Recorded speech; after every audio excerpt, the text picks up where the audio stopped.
दोस्तों, मेरा नाम उमैर आदिल है और मैं डॉट प्रोग्रामिंग इन उर्दू की 10वीं वीडियो के साथ हाजिर हूँ। इससे पिछली वीडियो में हमने देखा था कि इफ़ एल्स कंडीशन किस तरह काम करती हैं और आज हम देखेंगे क्लासेस किस तरह काम करती हैं डॉट प्रोग्रामिंग के अंदर। ये वीडियो हमारी सीरीज़ की आखिरी वीडियो होगी क्योंकि इसके बाद हम मूव करेंगे अपनी नेक्स्ट सीरीज़ के अंदर और ये उस सीरीज़ की बेसिक्स के तौर पे काम करेंगी। आज की जो वीडियो है उसमें हम क्लासेस को देख रहे हैं जो कि बेसिक ऑब्जेक्ट ओरिएंटेड प्रोग्रामिंग का हिस्सा होती हैं और डॉट प्रोग्रामिंग और के अंदर इसका बहुत ज़्यादा काम है और इसको समझना आपके लिए बहुत ज़रूरी है कि जितनी भी प्रोग्रामिंग हम फ्यूचर में करेंगे उनके अंदर इसका बहुत ज़्यादा इस्तेमाल है। इसको समझाने की कोशिश मैं इस तरह करूँगा कि मैं कुछ एनिमेशन लेकर आया हूँ जिनको हम पहले देखेंगे, उसके बाद उसके प्रोग्रामिंग की तरफ मूव करेंगे। तो चलिए एनिमेशन को देखते हैं। तो दोस्तों, आपको इस एनिमेशन में दिखाई दे रहा होगा कि हमने कुछ फ्रूट्स डाले हुए हैं जैसे कि एप्पल, आइसक्रीम और इसके अलावा हमने कुछ बर्गर और ब्रेड और इसके अलावा कुछ ड्रिंक्स में कोल्ड ड्रिंक डाली हुई है। ये सब एक जैसी प्रॉपर्टीज़ रखती हैं क्योंकि ये हम सब चीज़ें हम खा सकते हैं। इनमें से कुछ चीज़ें हैं जो नेचुरली प्रोड्यूस होती हैं, कुछ चीज़ें जो हम घर में बनाते हैं या बेकरी में बनाते हैं, कुछ पीने वाली हैं, कुछ खाने वाली हैं। लेकिन ये सब मुख्तलिफ़ चीज़ें एक जैसी प्रॉपर्टीज़ रखती हैं, इसलिए हमने इनको एक क्लास का पार्ट दे दिया है। क्योंकि फ्रूट्स तो बहुत सारे होते हैं इसलिए हम मुख्तलिफ़ क्लासेस में इनको नहीं बना सकते। हम ऐसा नहीं कर सकते कि हम एप्पल की क्लास बना लें और उसको उसी को उठा के यूज़ करना शुरू कर दें, बल्कि हम एक ऐसी क्लास बनाते हैं जिनके अंदर सब प्रॉपर्टीज़ जैसी हों। जैसे कि एप्पल की प्रॉपर्टी है कि नेचुरली उगता है, फ्रूट है और ये स्वीट होता है और इसके अलावा इसका कलर रेड है। इसी तरह हम डेज़र्ट्स को देख सकते हैं कि डेज़र्ट एक आइसक्रीम है, कोल्ड है, ये केक भी हो सकता है, ये कुछ स्वीट्स भी हो सकती हैं। इसी तरह क्लासेस बनाने का मकसद ये होता है कि हम अपने कोड को एक बार बना के रख लें और उसकी प्रॉपर्टीज़ ऐड करते रहें ताकि हमें रीयूज़ ना करना पड़े।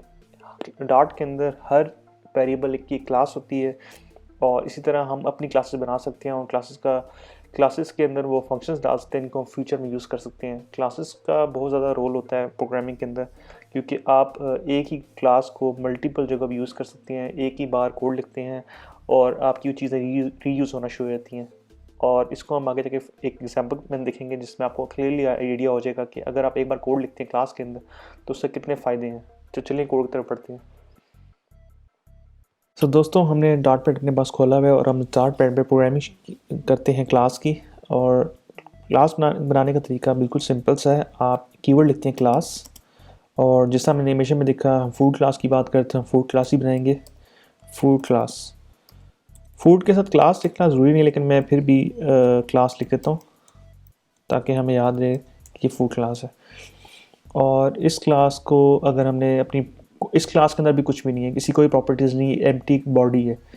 इसकी प्रॉपर्टीज़ हमें खुद से ऐड करनी पड़ेंगी जैसे कि जिस तरह भी हम चाहते हैं। अगर हम चाहते हैं कि हम एक फ्रूट को या फूड की एग्जांपल दें तो फूड की क्या प्रॉपर्टीज़ होती हैं हम सोच सकते हैं। जैसे कि फूड नेचुरल होता है, इज़ नेचुरल। नेचुरल से मुराद ये कि जो हम उगाते हैं, घर में नहीं बनाते वो चीज़ें। और हम बना सकते हैं प्रॉपर्टीज़ की कि वह इज़ ड्रिंकेबल, क्या ये पीने की चीज़ है, या इज़ ड्रिंक बोल देते हैं। इज़ का मतलब क्या ये ड्रिंक है, क्या ये पीने की चीज़ है। और इसके अलावा हम बोल सकते हैं कि वार कलर, इसका कलर क्या है। और फूड की प्रॉपर्टीज़ हम देख सकते हैं कि वॉर कैलोरीज़, कि इसमें कितनी कैलोरीज़ होती हैं। तो ये हमने कुछ प्रॉपर्टीज़ डिफाइन करनी है फूड क्लास के अंदर और इस क्लास के अंदर सिर्फ वेरिएबल्स पड़े हुए हैं और कुछ भी नहीं है। अब हम इसको अपनी मेन फंक्शन के अंदर यूज़ करेंगे और वो इस तरह करेंगे कि हम इस फूड क्लास का एक वेरिएबल बनाएंगे। जिस तरह हम स्ट्रिंग का वेरिएबल बनाते हैं या बूलियन का या इंटीजर का, इस तरह फूड क्लास का भी वेरिएबल है क्योंकि स्ट्रिंग भी एक क्लास ही है। इसी तरह ये हम इसका वेरिएबल बनाएंगे, वेरिएबल इसका नाम देते हैं my food, sorry food class, और इसको बंद कर देंगे। ये आपका एक वेरिएबल बन गया है फूड क्लास का। और अब हम इसको प्रिंट करके देख सकते हैं।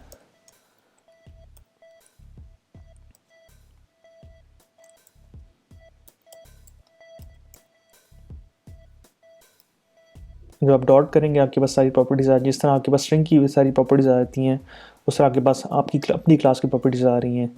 अगर आप किसी एक प्रॉपर्टी को उठाएं जैसे कि इज़ ड्रिंक और उसको रन करें तो ये आपको नल देगा क्योंकि हमने प्रॉपर्टीज़ डिफाइन तो कर दी हैं पर इनकी वैल्यूज असाइन नहीं की। वैल्यूज़ ना असाइन करने का मकसद ये है कि ये क्लास आपकी एक किस्म की एक स्ट्रक्चर बना रहा है, लेकिन प्रॉपर्टीज़ आप बाहर से खुद से असाइन करेंगे।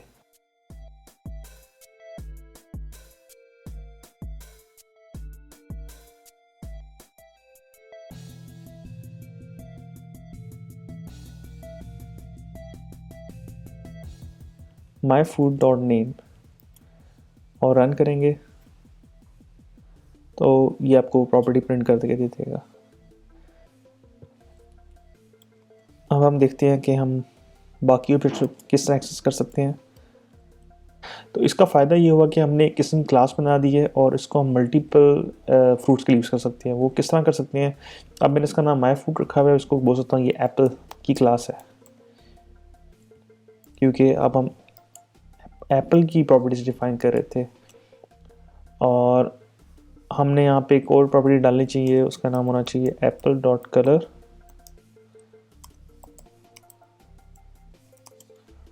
Is equal to red.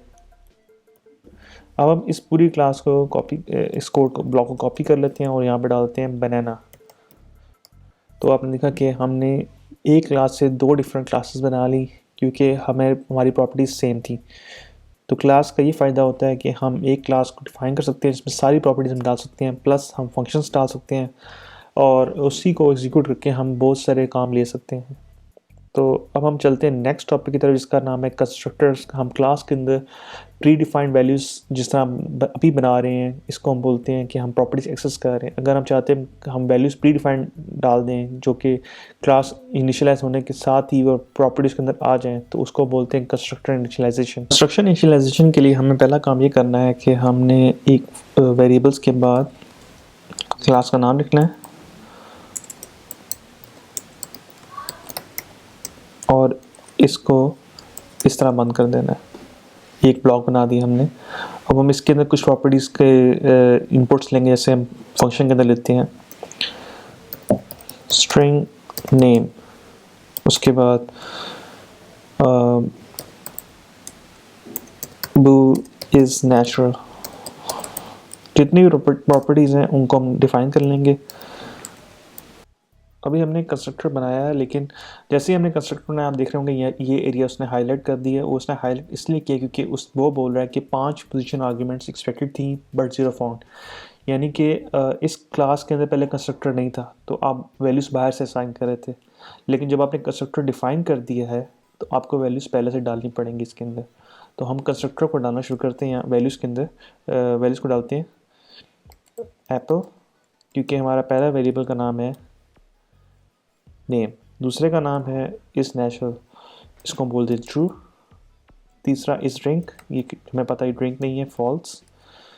Colours का हम रेड डाल देंगे और आखिरी चीज़ है कैलोरीज, जो कि 100 है। तो ये हाईलाइट जो कर रहा था पहले, अब वो करना बंद हो गया। लेकिन अभी भी इसमें एक मिस्टेक है। हमने कंस्ट्रक्टर बना तो दिया है, हमने वैल्यूज़ पास भी कर दी हैं, पर वैल्यूज़ हमने इस क्लास को साइन नहीं की। वो साइन इस तरह होंगी कि जब आप यहाँ से वैल्यूज़ पास करेंगे और जो वैल्यूज़ यहाँ पर रिसीव होंगी, तो आपने इनको मैनुअली यहाँ पे साइन भी करना है। उसके लिए यूज़ करते हैं दिस ऑपरेटर। दिस ऑपरेटर का काम ये है कि ये इस क्लास के इंस्टेंस को पॉइंट कर रहा है। आपने कोई भी वैल्यू बाहर से जब असाइन करनी होती है इस क्लास के अंदर, तो आप दिस ऑपरेटर यूज़ करेंगे। दिस इस क्लास का सिंबल है, इसकी रिप्रेजेंटेशन है, इसका पॉइंटर बोल दें, ये इसी का ऑब्जेक्ट है। दिस करके आप लिखेंगे नेम और असाइन कर देंगे नेम को, यहाँ पे स्टेटमेंट क्लोज कर देंगे। इसी तरह हम बाकी भी कर लेते। तो दोस्तों, हमने यहाँ पे एक क्लास बना ली है और इसके अंदर कुछ प्रॉपर्टीज़ असाइन भी कर दी हैं, जैसे कि आपको दिखाई दे रहा है कंस्ट्रक्टर के अंदर से वैल्यूज़ असाइन हो गई हैं। अब बजाय इसके कि हम यहाँ पे एप्पल में जाके दोबारा से क्लास की प्रॉपर्टीज़ को एक एक जाके प्रिंट करें, क्यों ना हम एक फ़ंक्शन बना लें इसी क्लास के अंदर। इसका काम ये हो कि ये इस प्रॉपर्टीज़ को हमारे लिए प्रिंट करके दे दे। तो ये फंक्शन बनाते हैं यहाँ पे, और हम चाहते हैं ये वैल्यू हमें एक स्ट्रिंग की फॉर्म में रिटर्न हो। हम इसका आउटपुट रिटर्न टाइप स्ट्रिंग रखेंगे, प्रिंट वैल्यूज़ इस फंक्शन का नाम रखेंगे और इसको बंद कर देंगे। हम रिटर्न करेंगे यहाँ से dollar name comma dollar is natural comma dollar is drink comma dollar colour comma dollar calories, इसको बंद कर देंगे और इसी फंक्शन को हम यहाँ से एक्सेस करेंगे। प्रिंट की कमांड देंगे, स्ट्रिंग के अंदर जाके डॉलर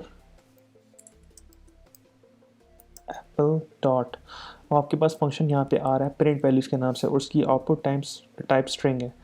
यही फंक्शन हमें चाहिए और आपको दिखाई देगा ट्रू स्ट्रिंग है। ट्रू स्ट्रिंग इसका ऑटो जनरेटेड फंक्शन होता है जो कि इस टाइम हम यूज़ नहीं कर सकते, लेकिन अगर किसी भी कंपाइलर के अंदर ये काम कर रहे होंगे तो आपको इजीली दे देगा। इसलिए हमने अपना फंक्शन लिखा है, इसका नाम प्रिंट वैल्यूज़ है। ये वही काम कर रहा है जो ट्रू स्ट्रिंग करेगा। तो हम इसको प्रिंट करते हैं यहाँ पे और रन करते हैं। हमारे रन करने के बाद उसने हमें वो सारी वैल्यूज़ प्रोवाइड कर दी जो हमने इसको साइन कर दी थी। तो अब आपको आइडिया हो रहा हो कि हम क्लास के अंदर से काफ़ी ज़्यादा काम ले सकते हैं। हम यहाँ पे बहुत सारे फंक्शन बना सकते हैं। हम एक क्लास को के अंदर मल्टीपल प्रॉपर्टीज़ जाके रीयूज़ कर सकते हैं। ये एग्जांपल थी फूड क्लास की। आपके पास बहुत सारी एग्जांपल्स हैं जो आप कर सकते हैं। हम जो अपनी नेक्स्ट सीरीज़ देखेंगे उसके अंदर मैं आपको ये क्लियरली इनका यूजेस बताऊंगा और क्या फ़ायदे होते हैं क्लासेस के वो बताऊंगा। ये कोड आपको डिस्क्रिप्शन में मिल जाएगा गिटहब पे। इस वीडियो को ज़रूर लाइक और शेयर कीजिएगा और मुझे अपने कमेंट्स से ज़रूर आगाही दीजिएगा। अब तक के लिए इतना ही। नेक्स्ट वीडियो में हाजिर होंगे। बहुत शुक्रिया। अल्लाह हाफ़िज़।